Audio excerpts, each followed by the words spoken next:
economic challenge. Of course, he doesn't understand that. He's perhaps the most ignorant person that ever been in the White House. Our relationship with America, we had set so much store in terms of the prestige that we had attached. Remember Mr. Modi, Howdy Modi event, that was I think September 2019. It became a bit of a diplomatic embarrassment for us because Mr. Modi should not have said that. It was seen as an endorsement of Trump's re-election bid because he didn't win that election. We had to fight to become in power.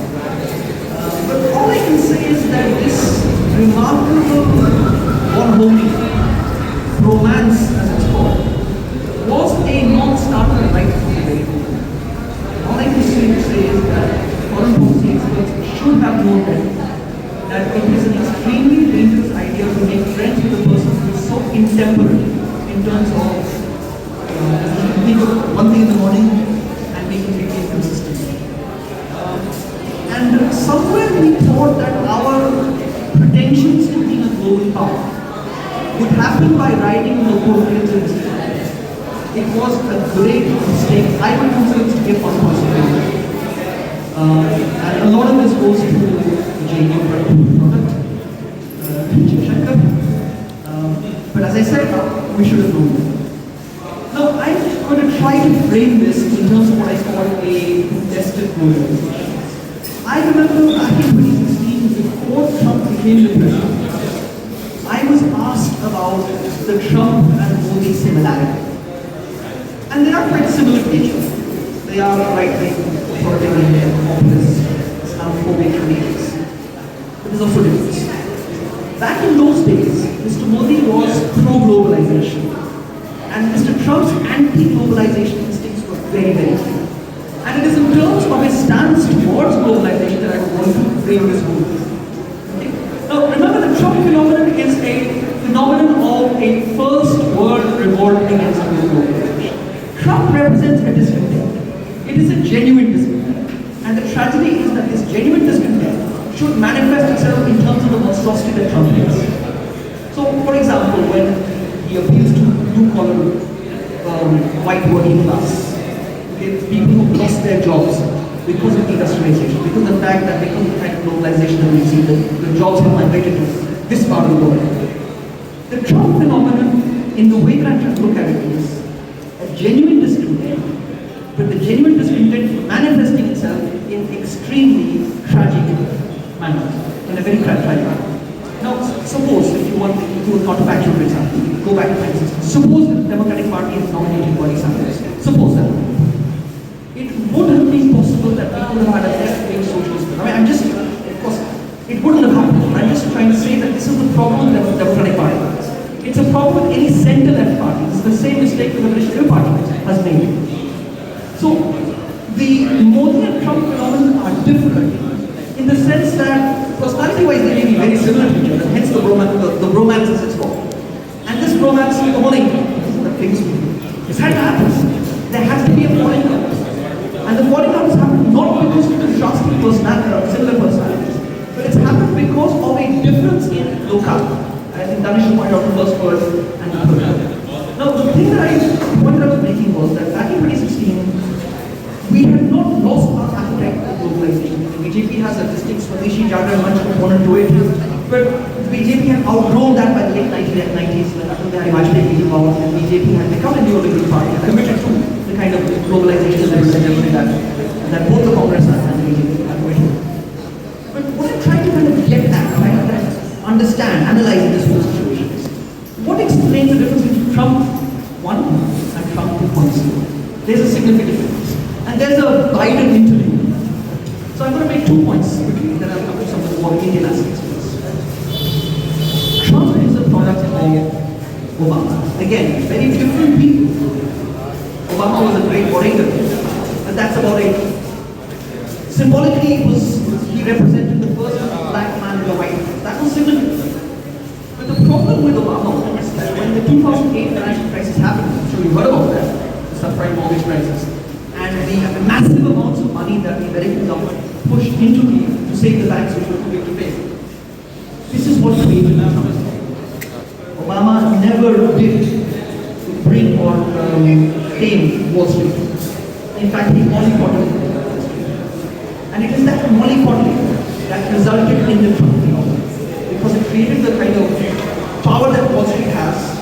It resulted in the kind of unemployment that you see in large parts of America, which we large parts of considered the third world, which is the irony of the third world.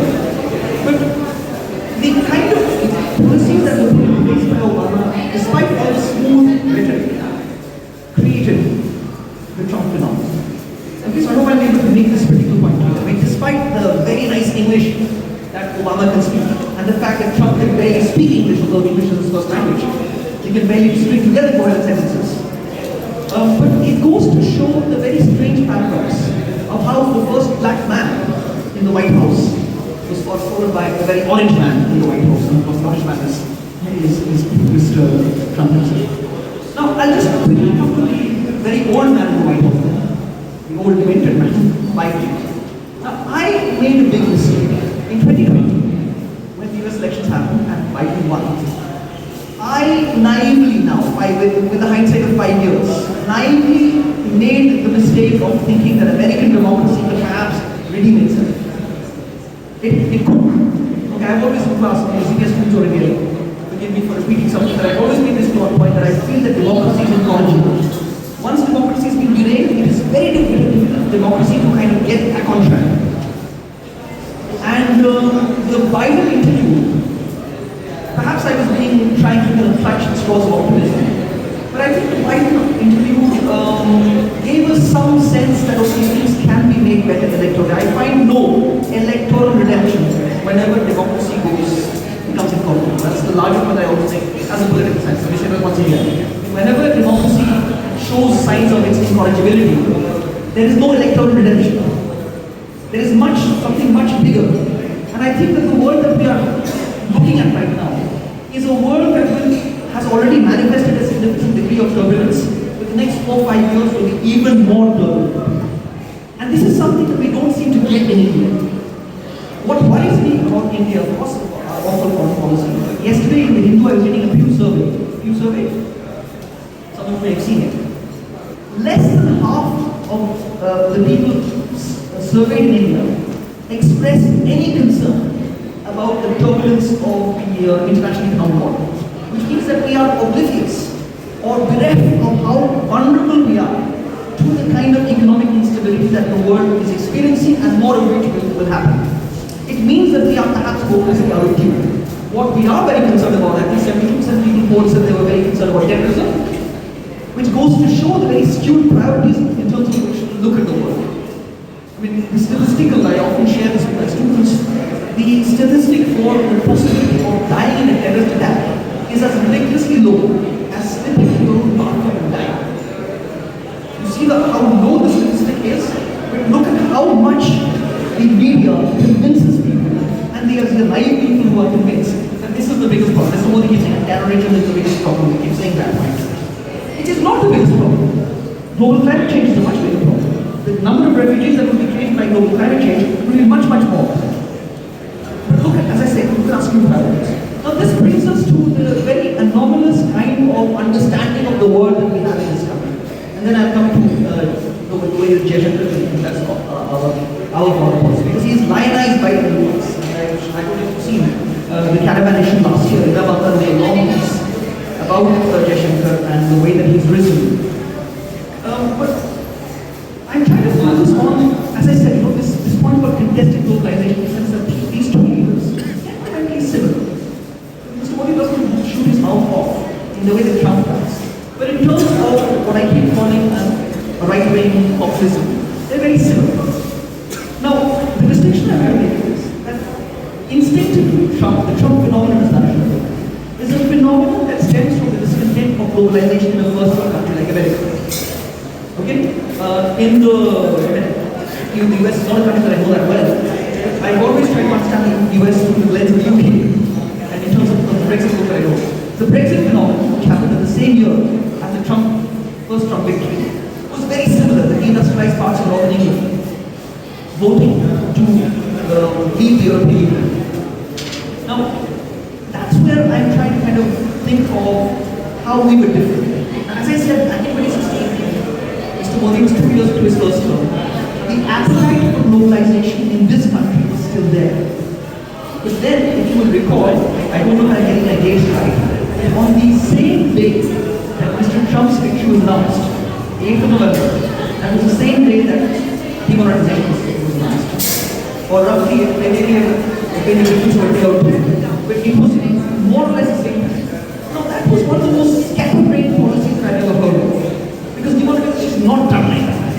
I mean, in 4 hours, it was announced around I think 6 o'clock, 7 o'clock, and by 12 o'clock, the value of the 500 rupee notes and 1,000 rupee notes were gone. I think John Rees, the economist, said it's akin to shooting at the tires of a car that is moving very fast. It completely took the wind out of the economy's sail. The Indian economy was doing relatively okay until that time. But this, I think, was one of the first things that creates the kind of economic setback from which we are still struggling right now. Okay, so recall what John Rees said. He said that the demonetization policy was a bad policy, the government doesn't talk about it anymore, because everyone knows it was a failure.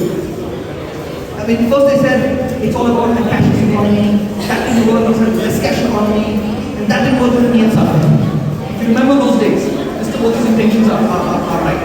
Well, we always say that the road will never always pay for the best intentions. Okay? But let me come back to the kind of almost economically suicidal policy of this government's been following. So in 2017, you had the GST increase. And what have we just seen? The 28% and the 12% of the slabs have been changed. Something that Rahul Gandhi said must happen back in 2018. Okay, so what I'm bringing up here is that both Mr. Trump and Mr. Modi are prone to making decisions that are economically ill-advised. Mr. Trump thinks that he can raise revenue from tariffs. Is clearly mistaken. Any economist worth his salt will be able to tell you this is clear crisis. Now, again, when it comes to my point is that as we have seen the Modi regime progressing from its first term into its second term, into now the third term, we have seen one bad economic decision after another bad economic decision. And the only two economic decisions that I'm citing right now are the demonetization policy. No one has been able to explain that. Because we all know that was the case. And of course the GST, which also significantly undermines especially the LSME, the micro, small, medium enterprise, which is going to be the biggest sufferer of the Trump tariffs. Okay? The LSME sector will actually be one of the biggest sufferers of this. So the consequences that we will bear will be very significant. But that's there's something strange that's happening now. We always thought that liberal democracy was about how individuals are able to vote for parties that are able to further their interests. But there's a strange kind of cognitive dissonance that I've noticed amongst voters. Back in those days when we would stand in the line in the banks for, let's say, 5 hours, 6 hours to withdraw money, I would often go to them. And there was this strange support that people would express for this particular cause. When I would ask him, this is clearly against your interest. And the answer would come, oh, but this is the interest of the nation. As if the interest of a certain person is different from the interest of the nation. So, in terms of bring my discussions and journey that I lost my question that I answered, I think we live in a strange era. A strange era in which liberal democracies no longer craft policies in the actual interest of people, but craft policies in strange sorts of ways. Now, let me just focus on two more things that I've brought up. This is the punishment that Mr. Trump meted out for us. Remember, this was done with a single out. China was not singled out. Europeans were not singled out for buying discounted Russian oil. I think that's the reason why the further 25% tariffs were slapped on us, which will come into effect in 147. They'll come into effect tomorrow. Okay?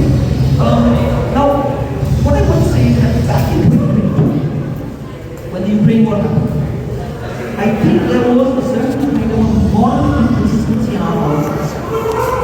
Okay? When we pivoted towards Russia, we kept saying that we will not condemn the Russians for moving into Ukraine, the eventual Ukraine. Began in February 2022. Now this is where Jaishankar becomes very interesting. He's a very intelligent man. I will concede that. Okay? He is a deaf diplomat. Because when you're a diplomat, you have to speak the deaf language of diplomacy. Now back in 2022, I think it was June. This was in Bratislava, the capital of Slovakia.